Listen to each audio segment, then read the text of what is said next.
Bonjour, c'est Marie-Faé. Bienvenue au 38e exercice de notre défi qui s'intitule Au-delà des mythes. Aujourd'hui, Lilou Massé s'inspire de la masterclass de Hans Zimmer pour nous proposer d'aller à la rencontre de notre propre génie, de ne plus nous contenter de la réalité que les autres nous imposent et d'aller au-delà de ces mythes que sont nos croyances limitantes. Le défi du jour est donc d'identifier notre mythe, c'est-à-dire ce qui nous retient d'avancer dans la direction que notre cœur nous indique. Alors dans mon cas, c'est très simple. Je ne sais pas d'où ça vient, mais je me trimballe depuis plusieurs années un joli syndrome de l'imposteur et je ne me sens légitime de pas grand-chose.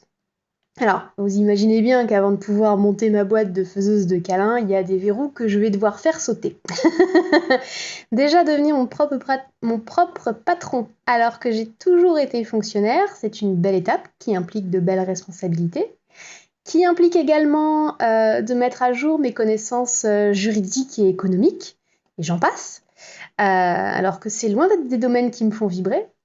Et puis en ce moment, la filière du câlin, y compris les formations, en fait, c'est un petit peu gelé. Hein, la Covid, la distanciation sociale, tout ça, tout ça. Bref, tout plein d'obstacles.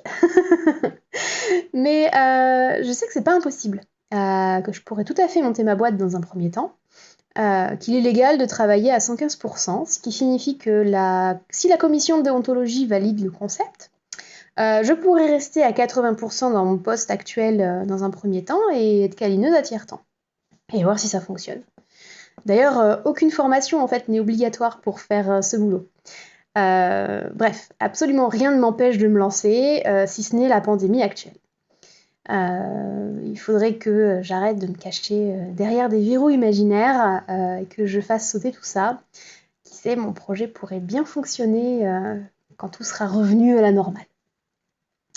Côté tarot, j'ai pioché pour la 3e fois la carte de la schizophrénie qui conseille, quand on est tiraillé entre deux opposés, de lâcher les deux et de se centrer. Mais comme j'avais envie d'entendre quelque chose de nouveau, j'ai tiré une seconde carte.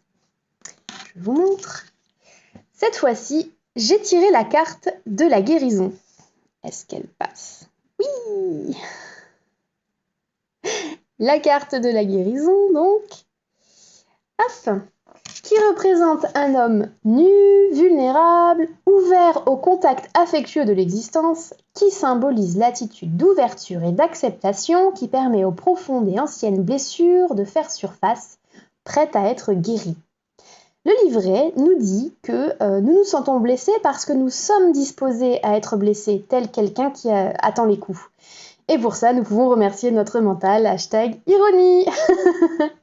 Mais qu'une fois nos blessures intérieures guéries, rien ne pourra plus remuer le couteau dans la plaie, car il n'y aura plus de plaie.